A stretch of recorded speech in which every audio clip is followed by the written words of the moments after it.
이 시간 다 함께 일어나셔서 하나님 주신 말씀 함께 받기를 원합니다. 하나님의 말씀은 갈라디아서 3장 1절부터 9절까지의 말씀입니다. 한 목소리로 함께 하나님의 말씀 같이 받습니다. 오 어리석은 시작. 오 어리석은 갈라디아 사람들이여, 예수 그리스도께서 십자가에 못 박히신 것이 여러분의 눈앞에 분명히 드러나 있는데 누가 여러분을 미혹했습니까? 여러분에게 한 가지만 묻고 싶습니다. 여러분은 율법의 행위로 성령을 받았습니까? 아니면 복음을 듣고 믿음으로 성령을 받았습니까? 여러분은 그렇게도 어리석단 말입니까? 성령으로 시작했다가 이제 와서 육체로 마치려고 합니까?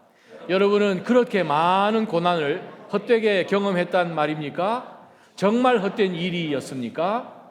하나님께서 여러분에게 성령을 주시고 여러분 가운데서 능력을 행하시는 것이 여러분이 율법을 행하기 때문입니까? 아니면 복음을 듣고 믿기 때문입니까?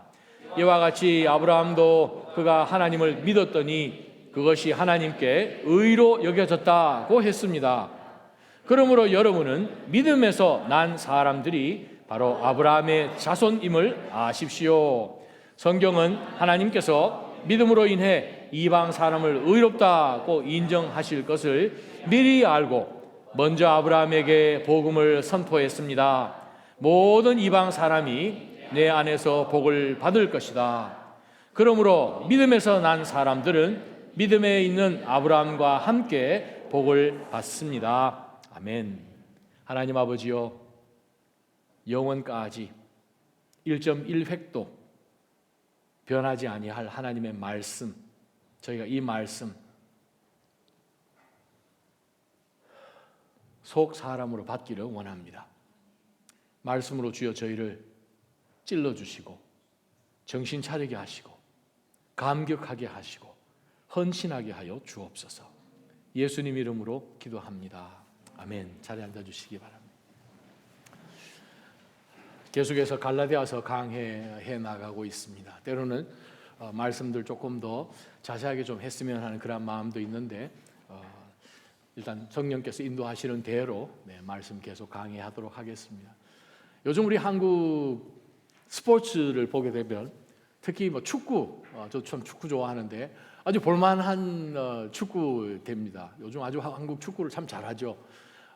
전 세계 뛰어난 그런 유럽의 그 프리미어 쪽에서 뛰는 그런 선수들도 많아서 불과 몇 주 전인가요? 며칠 전인가요? 중국에서 끝난 항저우에서 있었던 그 아시안 경기에서도 한국이 결승 금메달도 따고 뭐 그런 아주 놀라운 그런 일이 벌어졌습니다.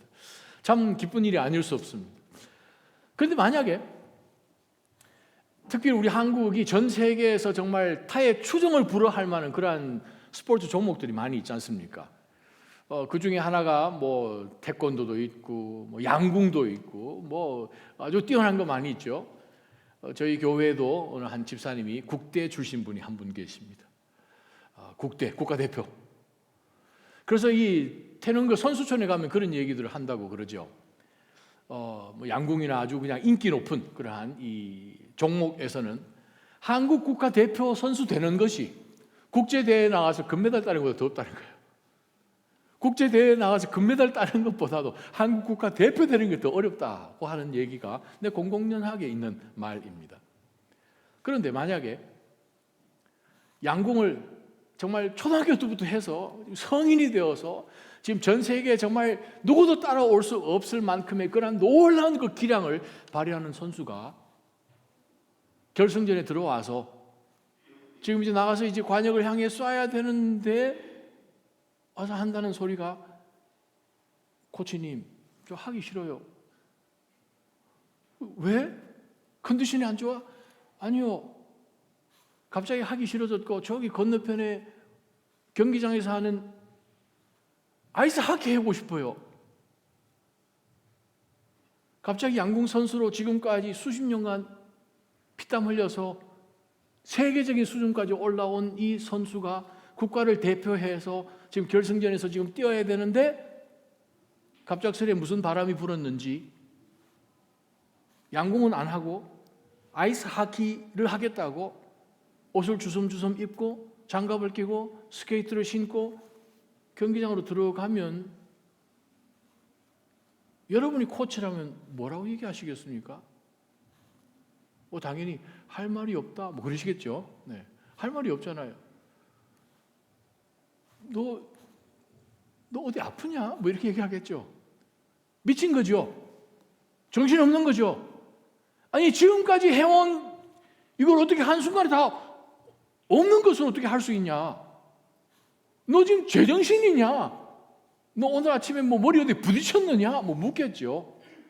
왜냐하면 수십 년에 지금까지 어려서부터 해왔던 그 모든 것을 단 한순간에 없는 것으로 생각을 하고 전혀 지금 다른 방향으로 물론 뭐 간다고 해서 그 사람이 아이스하키 선수로 대표할 수는 당연히 없는 일이겠지요.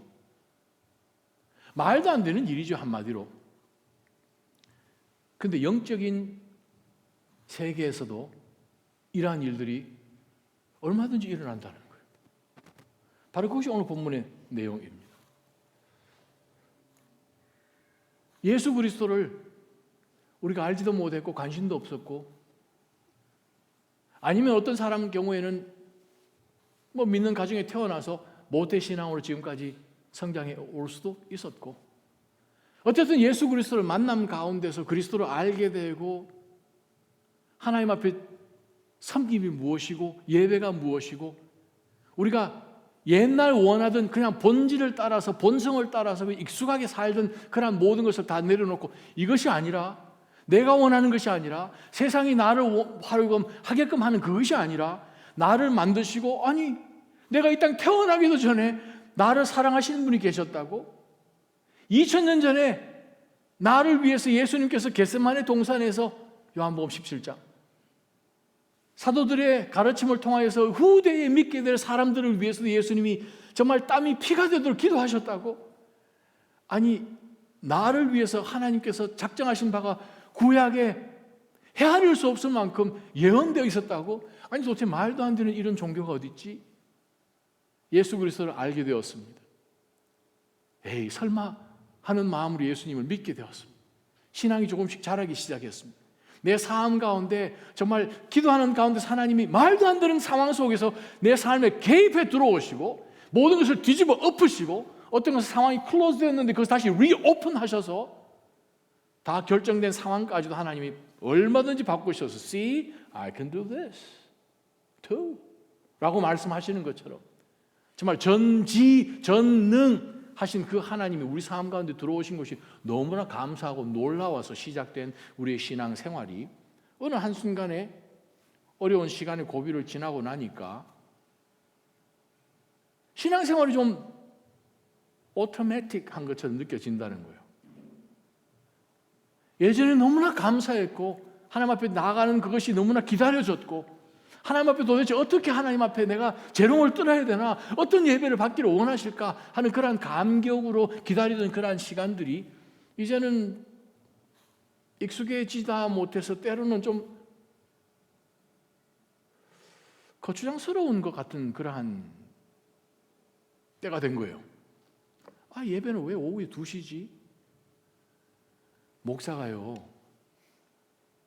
서울에 있을 때는 우리가 아침에 목회자 회의하면 새벽 5시 50분에 회의하거든요. 그럼 1부부터 7부까지 예배 모든 것 큐시 다 보고 체크하고 검사하고 해서 6시 20분에 딱 회의 끝나는데, 여기 와서 또 교회를 개척하고 오후에 2시에 예배를 보니까 목사도 2시 예배가 편한 거예요. 아침 시간이 널널한 거예요. 이야, 한태일 목사님 지난주에 가면서 정 목사, 예배는 그래도 아침에 드려야지. 나도 힘들더라 얘기를 하시더라고요. 그래요. 참 하나님 뜻하시면 뭐 예배 오전에 한번 드려볼 수 있는 그런 길을 열어주시지 않을까. 근데 우리의 신앙이 때로는 미국에 와서 여기서 삶의 터전을 시작하고 기도하고 고비고비 넘어가고 하나님 앞에 간절히 소망하고, 근데 그러한 시기들을 지나면서 어느 정도 기초가 이제 쌓여지고 세틀다운 되고 이제 조금씩 숨도 좀 쉴만하고 여유도 좀 생기고 하는 가운데서 어느 순간에 예배 드리러 Do I have to? 예배드리러 꼭 가야 될까?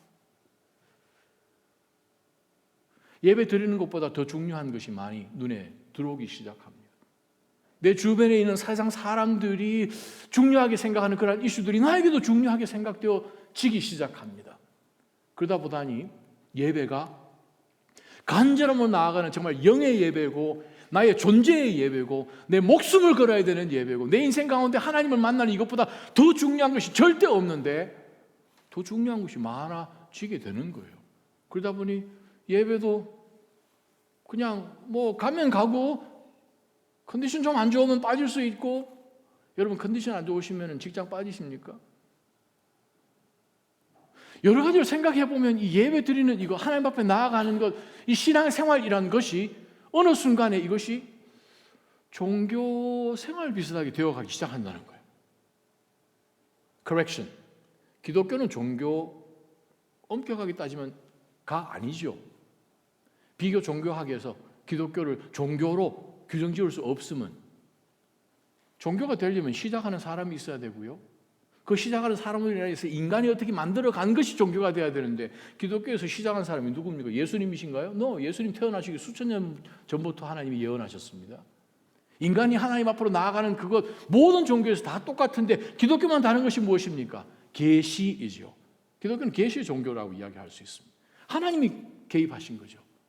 하나님이 갑자기 나타나신 거죠.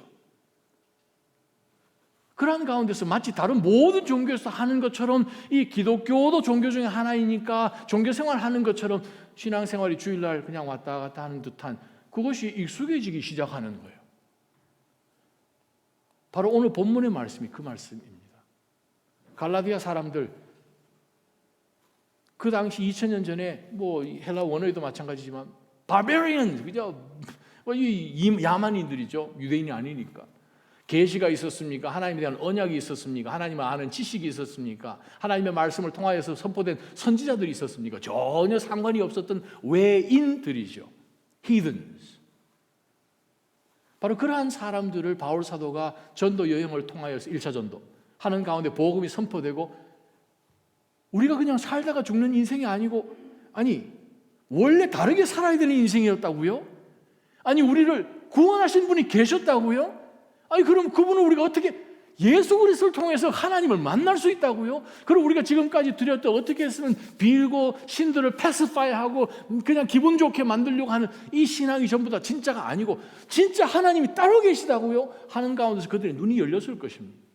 그러한 가운데서 그들이 오늘은 날이 좋은 날인가, 날이 있는 날인가, 날 없는 날인가, 사주팔자를 보고 그렇게 해서 그냥 움켜쥐어서 움츠려지고 두려운 가운데서 살았던 저들에게 그리스도 예수 안에서 우리가 자유함을, 모든 속박으로부터 자유케 됨을 갈라디아 성도들이 얻었는데,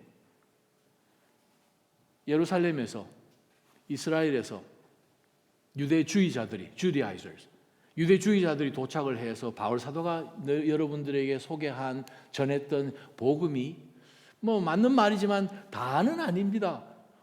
바울 사도가 우리에게 전해준 복음이 다가 아니라고요? 네, 다가 아닙니다. 왜 다가 아니죠? 여러분 할례 받으셨습니까?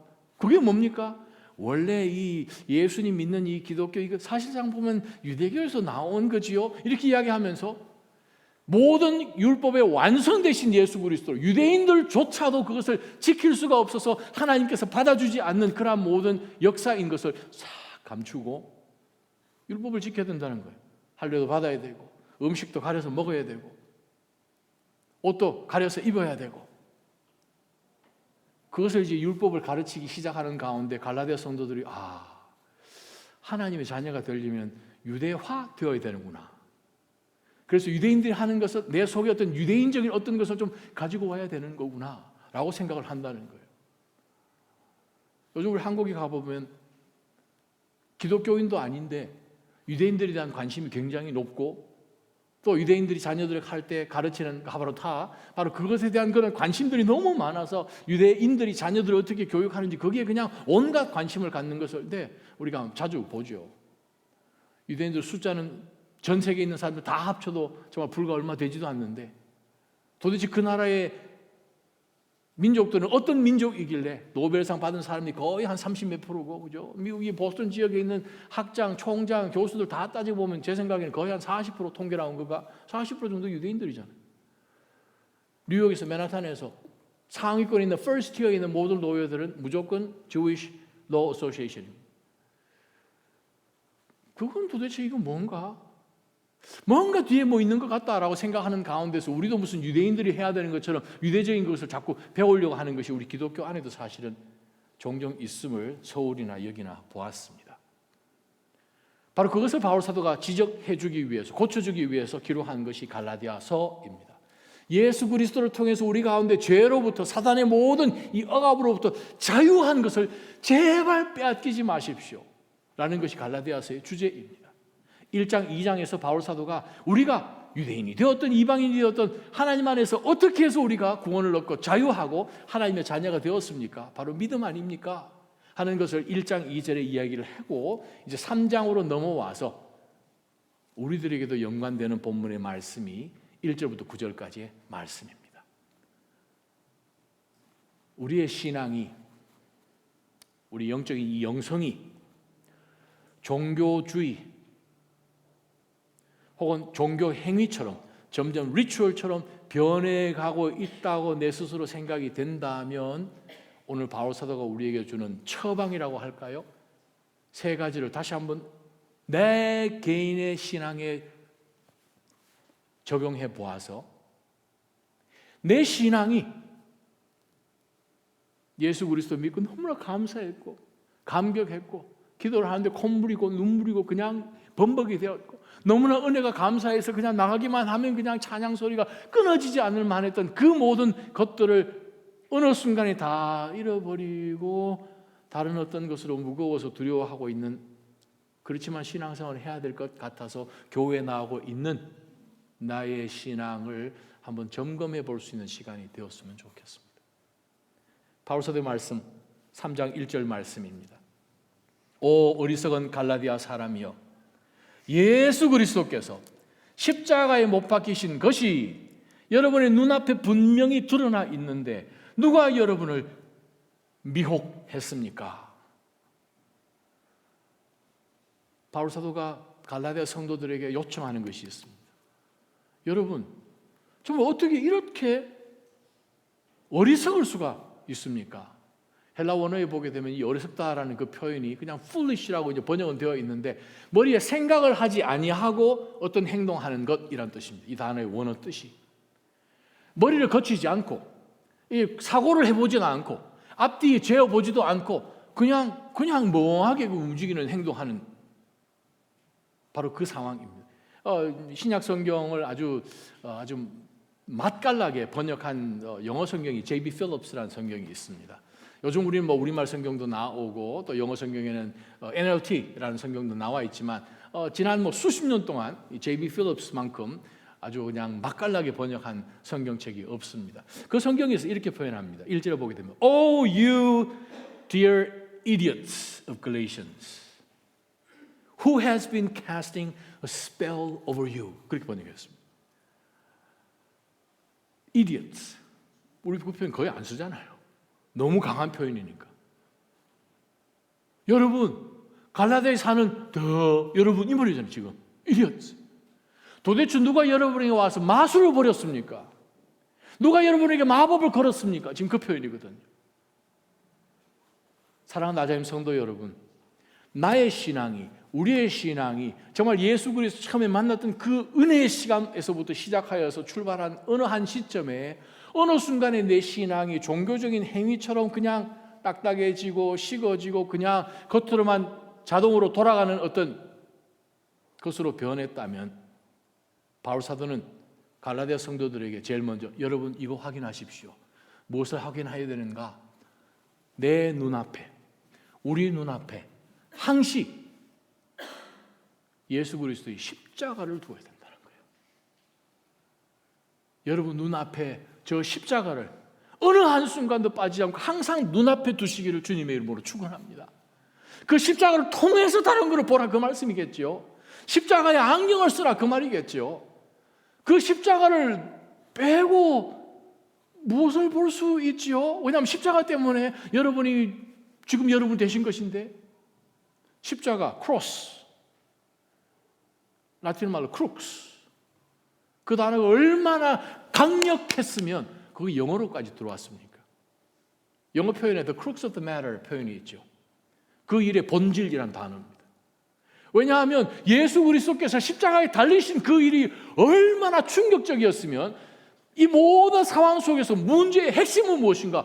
그리스도라는 사람이 십자가에 달려갔다는 그 역사 시대로 인하여서 영어 단어가 표현이 되었어요. The crux of the matter. 그 문제의 핵심이 뭔가? 이 일에 가장 중요한 게 뭔가? The crux of the matter. 즉 우리 삶 가운데서 무엇이 제일 중요한가? 빠지지 말고 통과해야 될 렌즈가 있다면 바로 crux라는 거예요. 십자가. 예수 그리스도의 십자가. 예수님 십자가 달리실 때 수천 명, 수만 명이 십자가 달렸거든요. 수십 년 전에 십자가 박혔던 그 못하고 발 뒤꿈치 뼈하고 발견됐잖아요. 아주 말로 표현할 수 없는 정말 굉장한 아픔과, 혹시 여러분 1:1 제자 양육 받으신 분 같으면 예수는 역사다라는 그 리 스트로벌의 The Case of Christ, 거기에 이 십자가에서 일어나는 모든 상황들을 미국을 대표하는 닥터가, 미 해군 본부에서 있는 닥터 쿠비, 그 내용들을 아주 자세하게 설명해 놓았죠. 이 신체 내부에 무엇이 지금 돌아가고 있는지, 어떤 상황이 지금 등뼈나 이 뒤에 있는 멤브레인에 일어나고 있는지를 아주 자세하게 설명해 놨죠. 예수 그리스도의 십자가, 그 십자가는 우리를 사망에서 생명으로 옮겨준 십자가라는 거예요. 영어 단어 이런 표현도 있죠. 두통이 아주 심할 때 excruciating headache, 그렇게 표현하죠. excruciating headache. 그 단어 자세히 보게 되면 X, crux가 되어 있습니다. 머리가 얼마나 아팠으면 십자가에 달려서 고통당할 것 같은, 십자가에서부터 나올 것 같은 고통이란 그 뜻이죠. 사랑하는 나자임 성도 여러분, 지금 갈라디아 성도에게 바울 사도가 맨 먼저 제시하는 리트머스 페이퍼가 뭐냐 하면 내 신앙이 느슨해졌는지, 종교 생활처럼 느슨해졌는지 그거를 검사해 보는 것이 바로 예수 그리스도의 못 박히신 그 십자가라고 이야기합니다. 사랑하는 나자임 성도 여러분, 우리 삶 가운데 예수 그리스도의 그 십자가, 즉 못 박히신 그리스도의 그 십자가가 우리 삶 가운데 바로 눈앞에 늘 두듯이 우리 마음 가운데 생각을 하고 그 십자가를 통과해서 여러분 삶들을 보시기를 주님의 이름으로 축원합니다. 즉 내가 어떤 일을 하려고 할 때에 여기에 예수 그리스도가 계신가?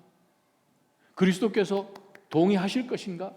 예수 그리스도께서 십자가에 달리신 그분이 내 곁에 지금 계시다면 내가 이 짓거리를 할 것인가? 이 말을 할 것인가? 그렇게 보라는 거예요. 내가 드리는 하나님 앞에서 이 예배가 정말 십자가로 달려서 날 대신하여 죽으셨던 그 예수 그리스도, 또 부활하셨던 그 예수 그리스도, 바로 그분 너무나 감사해서 드리는 예배인가? 아니면 그냥 늘 와서 에헴하고 앉아있는 예배인가? 바로 바울 사도가 그것을 우리에게 이야기합니다. 십자가를 놓치지 마시기를 주님의 이름으로 축원합니다. 십자가를 놓치지 마시기를 주님의 이름으로 축원합니다. 하나님의 뜻이 있으면 십자가에 대해서 몇 번에 더 걸쳐서 설교를 하겠습니다만, 두 번째 말씀, 우리가 나의 신앙이 종교 생활처럼 이렇게 변해가는 것을 우리가 어떻게 볼 수 있는가? 2절부터 5절까지 바울 사도가 4번의 질문을 합니다. 두 번째 붙들 영적 교훈이 바로 그것입니다. 바로 오늘 이 바울 사도의 질문을 통하여서 성령 하나님이 우리에게 증거하시는 것에 대해서 대답할 수 있어야 됩니다. 자, 이렇게 생각하시면 쉽죠. 우리가 법정에 나와 있습니다. 재판관이, 판사가 지금 앞에 있고 어떤 케이스를 들고 지금 검사가 이 모든 것을 조목조목 지금 질문을 하는 그 증거 사실 앞에 우리가 그것을 대답할 수 있어야죠. 대답 못하면 그럼 문제가 되는 거죠. 바울이 4가지 질문을 합니다. 자, 첫 번째 질문 보겠습니다. 2절에 나옵니다. 여러분에게 한 가지만 묻고 싶습니다. 하나하나 짚고 넘어가지 말씀이죠. 여러분은 율법의 행위로 성령을 받았습니까? 아니면 복음을 듣고 믿음으로 성령을 받았습니까? 질문 하나입니다. 당신에게 성령이 있습니까? 성령이 없다면 그건 더 큰 문제죠. 그건 예수님 아직 안 믿으니까 지금 지옥 갈 사람이라는 뜻이죠. 예수 그리스도 구세주로 영접하지 않았다 그 뜻이죠. 그렇지만 우리가 예수 그리스도를 구세주로 영접하게 되면 성령 하나님 우리 가운데 바로 들어오십니다. 고린도전서 12장 7절. 바로 들어오시죠. 성령 하나님 우리 가운데 들어오시고 내재하시죠. 로마서 6장, 12장도 그렇고, 로마서 6장도 그렇고, 고린도전서 6장도 그렇고. 성령 하나님 우리 안에 내주해 계시는데, 그러면 바울이 이야기합니다. 그 성령 어떻게 받으셨어요? 갈라디아 성도들. 여러분들 행위로 어떻게 하든 내가 하나님 앞에 율법을 잘 지켜서 행위로 열심히 했더니 성령 하나님이 당신에게 들어오셨습니까? 아니면 나는 한 거 하나도 없고 오로지 예수 그리스도께서 십자가에 달리신 그거를 나는 믿었더니, 한국 사람인데도 불구하고 2000년 전에 예루살렘에서 십자가에 달리신 그 예수 그리스도를 믿는 그 믿음 때문에 하나님, 성령 하나님이 우리 가운데 들어오신 것입니까? 어느 겁니까? 두 번째 질문, 3절에 나옵니다. 여러분은 그렇게도 어리석단 말입니까? 질문해 봅니다. 성령으로 시작했다가 이제 와서 육체로 마치려고 합니까? 다른 말로 표현하면 성령 하나님으로 시작되어서 지금까지 진행해 놓은 성화, sanctification, 성화의 단계를 그럼 어떻게 지내 오셨지요? 아니, 성령 하나님 우리 삶 가운데 들어오셔서 성령 하나님 우리 가운데 들어오시면 우리로 하여금 아무렇게나 살도록 내버려 두실 수가 없어요. 하나님께서 영원 전부터 영원 후까지 삼위일체 트라이온 갓, 바로 이 하나님의 트리니티, 이 성 삼위일체가 한 번도 쪼개질 수가 없는데, 십자가 그 사건 때문에 예수 그리스도가 성부 성령 하나님으로부터 찢어져 나오는 그것을 감당치 못하여서 예수님이 람말라마 아잡단이라고 얘기하지 않습니까? 그러한 가운데서 예수 그리스도께서도 그것을 감당치 못하는 이 엄청난 성령 하나님께서 바로 이 능력으로 부활시키신 놀라운 그 사건을 우리 가운데 깨닫게 해주시고, 바로 그 깨달음 때문에 우리로 하여금 그래, 하나님 기뻐하신 삶을 살아야지 하면서 그 전에 즐겼고 기뻤고 재밌었던 그 모든 걸 하나하나 제어해 나가며 차단해 나가며 점점 조금씩 성령의 충만함을 받아오는 삶을 살아왔잖아요. 내가 선택한 것도 아니고 하나님이 선택하셨습니다. 골로새서 1장. 하나님은 우리를 창세전에 구별해 주셨지 않습니까? 그러한 가운데서 지금까지 신약된 것이 이게 성령의 놀라운 동행과 성령의 역사로 성화의 단계였는데, 그러면 그렇게 시작했다가 어느 한 중간 지점부터 그 다음엔 그럼 여러분이 구원 받았는데 출애굽을 했는데 다시 이집트로 돌아갑니까? 이 표현이죠. 다시 죄의 사슬에 매여서 죄의 종으로, 사탄의 종으로 그냥 아무것도 없는, 죽어서 하나님의 진노의 대상이 되어서 영원 후까지 지옥을 떨어지는 그러한 인생으로 그러면 돌아간단 말입니까? 지금까지 얻어놓은 것이 이게 얼마나 굉장한, 앞으로 받을 이 상급도 정말 표현할 수가 없는 이 모든 것을 포기하고 그냥 하나님의 저주가 되겠다, 그 말입니까? 어떻게 그게 말이 됩니까? 세 번째 질문 4절에 나옵니다. 4절, 여러분은 그렇게 많은 고난을 헛되게 경험했단 말입니까? 정말 헛된 일이라 생각해서 이제는 더 이상 고난 안 할래 하면서 지금 여러분은 마음대로 살겠다, 그 말씀입니까? 제가 예수 그리스도를 영접했습니다. 그리스도인이 되었습니다. 집에서도 쫓겨납니다. 친구들도 더 이상, 커뮤니티에서도 쫓겨나고, 때로는 집에 폭탄 소포가 날아오기도 하고, 이스라엘에서 일어나는 일들입니다. 제 친구 바로 옆집에 일어난 사건입니다.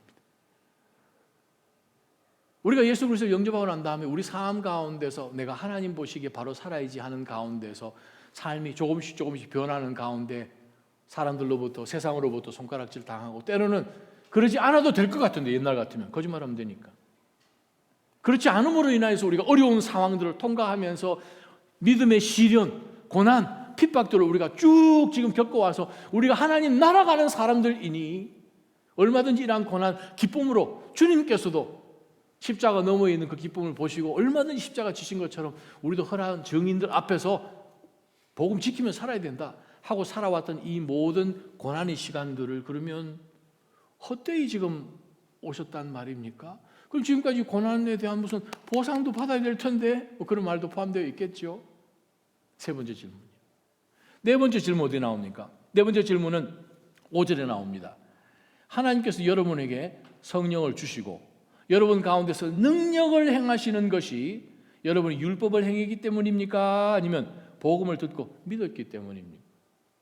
자, 신학자들 사이에서는 약간 디베이트이 지금 되고 있는 부분입니다. 그게 뭐냐면 5절 첫 번째로 나온 것, 성령으로 능력을 행하시는 것, 과연 이것이 무엇인가? 갈라디아 성도들이 성령 하나님을 받고 그들의 이 공동체 안에서 생활 가운데서 기도하고 정말 놀라운 성령의 능력들이 드러난 것이다 라고 해석하는 그룹이 있고, 또 다른 그룹은 바울 사도가 갈라디아를 지나가면서 1차 전도 여행 가운데 일어났던 많은 놀라운 이 성령의 역사들, 두 가지 표현으로 이제 보기도 합니다만, 어찌됐든 간에 정말 내 삶 가운데서 구원받고 하나님의 자녀되는 이 구원의 역사, 그 자체가 사실 기적이지요. 성령의 놀라운 능력이지요.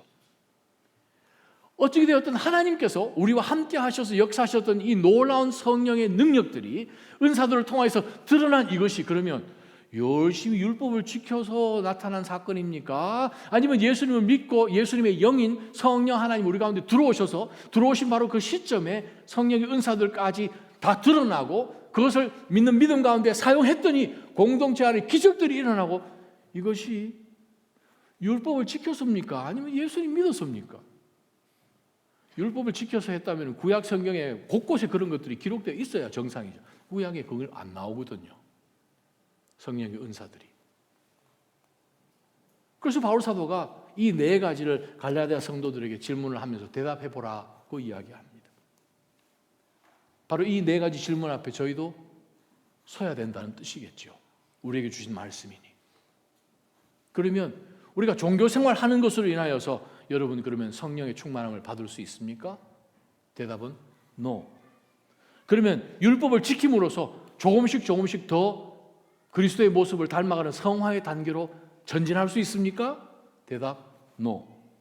그러면 여러분은 열심히 율법을 지키기만 하면 뭐 핍박 받는 그거 전혀 상관이 없이 마음대로 살 수 있다는 뜻입니까?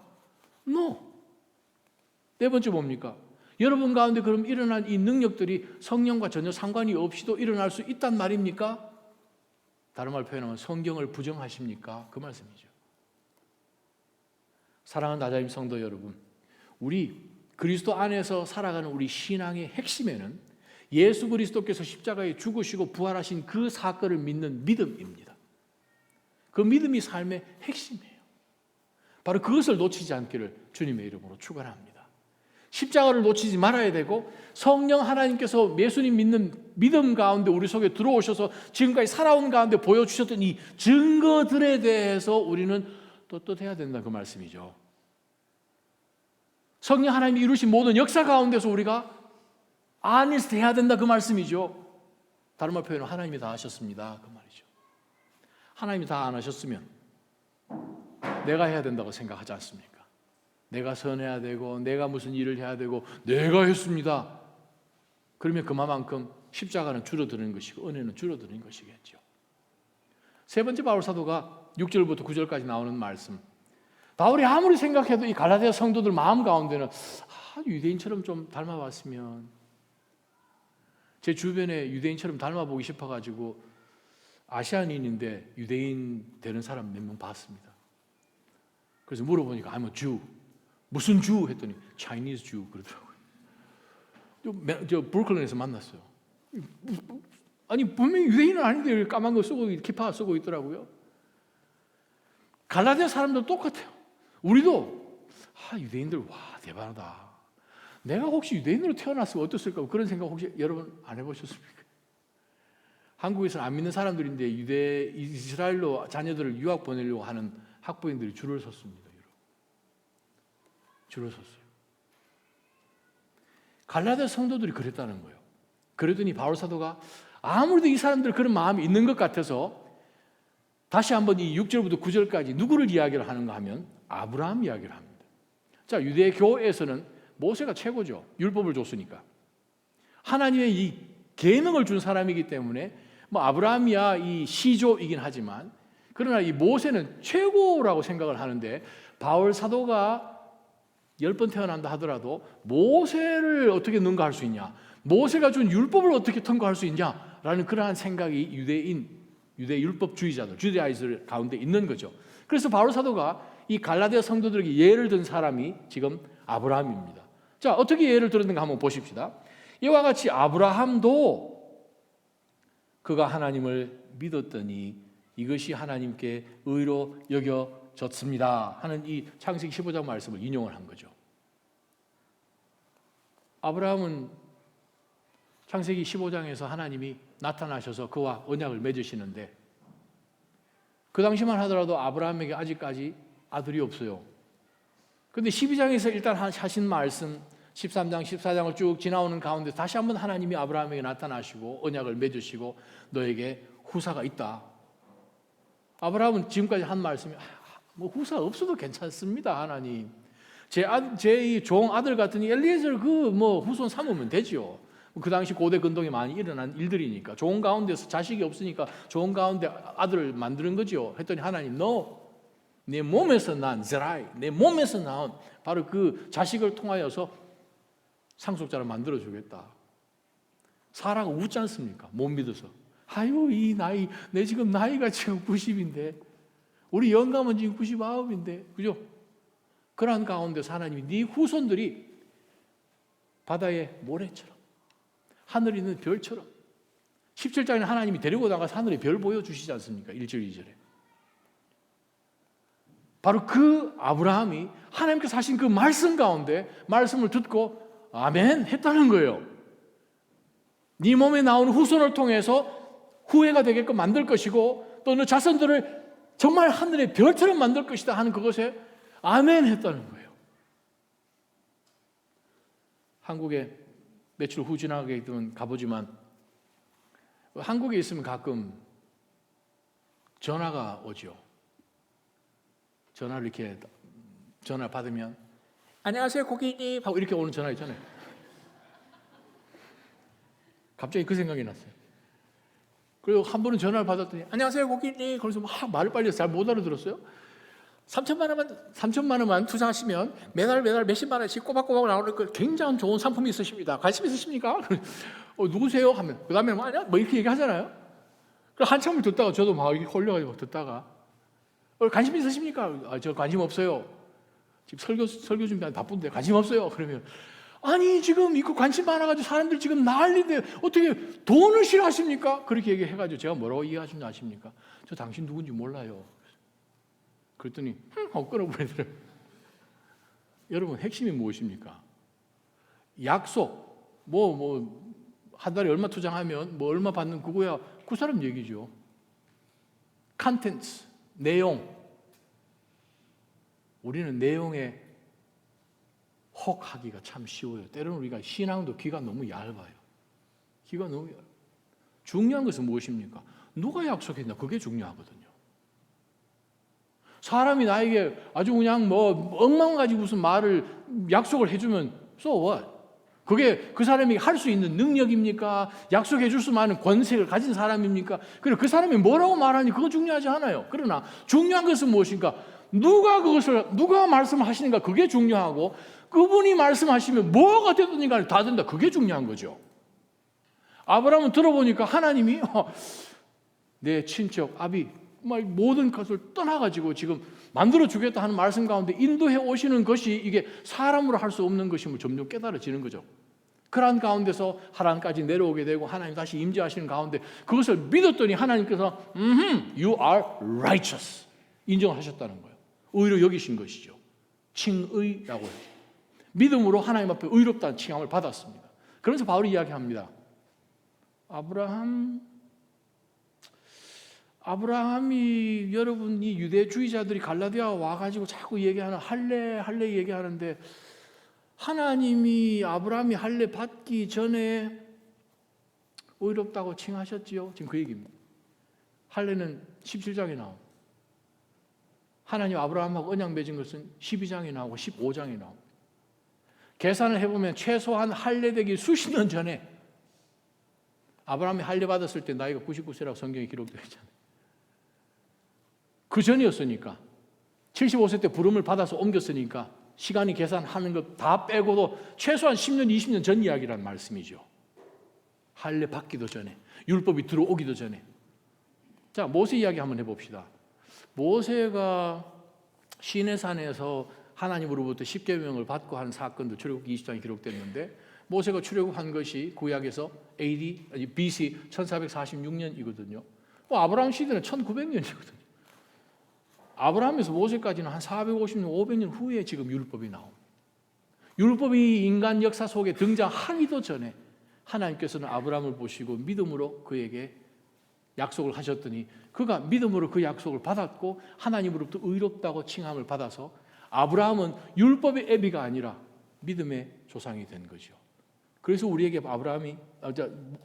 바울이 뭐라고 이야기하는가 하면 9절 말씀에, 그러므로 믿음에서 난 사람들이라면 믿음이 있었던 그 아브라함과 함께 복을 받습니다. 할렐루야. 여러분, 아브라함이 주셨던 그 엄청난 놀라운 복들, 믿음의 사람들이 소유하고 원했고 때로는 그들이 삶 가운데서 직접 보지 못하여서 멀리서도 환영했던 히브리서 11장에 나온 그 말씀처럼 그 모든 복이 우리에게 available 하다는 말씀입니다. 다른 말 표현하면 세상이 우리에게 막 거짓말, 안녕하세요 고객님 하면서 주려고 하는 그것에 여러분 귀를 뺏기지 말고, 마음을 빼앗기지 말고 하나님께서 주시는 그 복이 진짜 복인 줄을 믿으시기를 바랍니다. 바로 그것을 갈라디아 성도들에게 요청하는 거예요. 여러분이 그러면 율법을 지켜서 무슨 복을 얻으려고 그러십니까? 그 얘기를 지금 하는 거죠. 하나님이 주시는 복이 진짜 복이 아닙니까? 하나님이 주신 복은 세상이 빼앗아갈 수도 없어요. 훔쳐갈 수도 없어요. 그것을 취소할 수도 없어요. 세상에서 주장하는 그것은 그 사람도 장담 못하는 것입니다. 근데 하나님이 하시겠다는 것은 세월이 흘러도 그것은 반드시 이루어지고야 합니다. 저는 바로 그것을 붙들 때에 여러분의 자녀들을 약속으로 무장시켜 주시기를 주님의 이름으로 축원합니다. 신앙이 중요해요. 자녀를 바로 세워야 될 것 아닙니까? 교회를 선택할 때 어떻게 선택하십니까? 이 교회는 보혈이 있나? 예수 그리스도가 있나? 교회를 선택할 때 애들이 좋으면 되죠. 여러분 집 사실 때 애들 데려와서 좋은 거 한번 봐라 해가지고 애들 보고 집 사십니까? 아니 놀이동산 무슨 티켓 사는 것도 아니고 목숨이 달렸습니다. 장래가 달렸습니다. 여러분, 우리의 다음 세대들이 달렸습니다. 부모가 신앙으로 세워져야 자녀를 세우는 거죠. 신앙생활이 종교생활이 되지 않기를 주님의 이름으로 축원합니다. 예수 그리스도 십자가 앞에 부끄럽지 않기를 원하고, 성령 하나님 지금까지 역사하신 그 놀라운 간증들이 하루아침에 물거품 되지 않기를 소망하고, 하나님이 믿는 믿음 가운데서 우리 가운데 주시겠다고 약속하고 지금도 행하고 계신 그것이 어느 한순간에 우리의 믿음이 없어서 그것을 받지 못하는 일이 없으시기를 주님의 이름으로 축원합니다. 바로 그것을 바울 사도가 갈라디아 성도들에게 정말 애원하면서 그들에게 보낸 말씀이지요. 이 시간 한번 하나님 앞에 찬양으로 나갔으면 좋겠습니다. 설교를 마무리하면서 부를 찬양이 바로 오 거룩하신 주님. 참 제가 좋아했던 김도환 씨 찬송곡입니다. 오 거룩하신 주님, 그 상하신 몸 멸시와 욕 가시관 쓰셨네. 주님이 당하신 고난이 이 죄인을 위한 것, 범죄한 날 위해 주 욕을 당했네. 나 무엇으로서 그 은혜 보답하리이까? 무한하신 주의 사랑 정말 고맙고도 큽니다. 그래서 내 평생 사는 동안 주 위에서만 살겠습니다. 주님의 뜻대로만 내 평생 살겠습니다. 라는 찬양입니다. 눈을 감으시고 가사를 오늘 본문과 오버랩하여서 묵상하시고 두 번째는 함께 찬송하기를 소망합니다.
다 함께 한번 같이 찬양해 보십시다.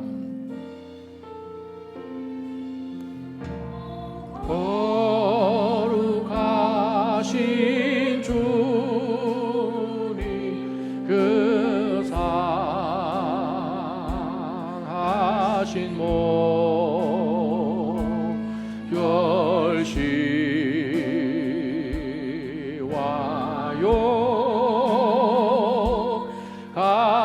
욕하시관 쓰셨네. 주님이 당하신 고난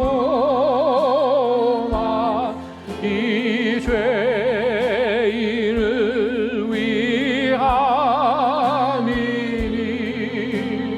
범죄한 날 위해 주 역을 보셨네.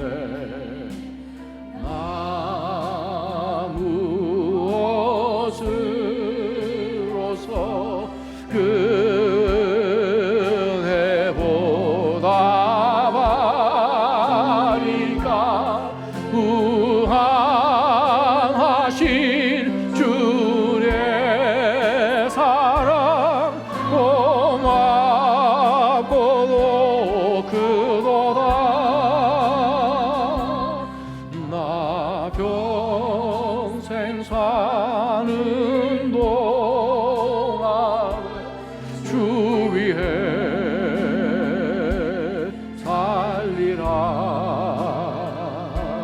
주님의 뜻대로 나 평생 살리라. 하나님 아버지여, 바로 나의 죄를 인하여 받아야 할 하나님의 모든 진노를 우리 주 예수 그리스도께서 십자가에 달리셔서 받으셨습니다. 주님이 나를 대신하여 하나님의 저주가 되셔서 나무에 달리셔서 우리가 나음을 입었습니다. 내가 구원받았습니다. 하나님 아버지여, 나의 평생 그 구원의 은혜 기억하면서 십자가 앞에 부끄럽지 않게 하여 주옵소서. 어느 순간인가 세상이 들어오고 화려함이 들어오고 세상 사람들의 인정이 들어오고 저 사람 성공했네 라는 것이 들어오고 내가 더 바쁘게만 살면 되는 줄 알고 살았던 나의 모든 삶의 가치관들을 다시 한번 점검하게 하여 주셔서 성령 하나님께서 지금까지 우리 가운데 은혜로 주셨던 모든 간증들을 한순간에 다 날려버리지 않도록 도와주옵시고, 하나님께서 우리가 믿는 믿음으로 이미 예배해 놓으신 그 놀라운 신령한 하늘의 것들을 놓치는 일이 없도록 주님 앞에 서는 그 순간까지 그 십자가 앞에 서 있는 저희가 되게 하여 주옵소서. 예수님의 이름으로 간절히 기도합니다. 아멘.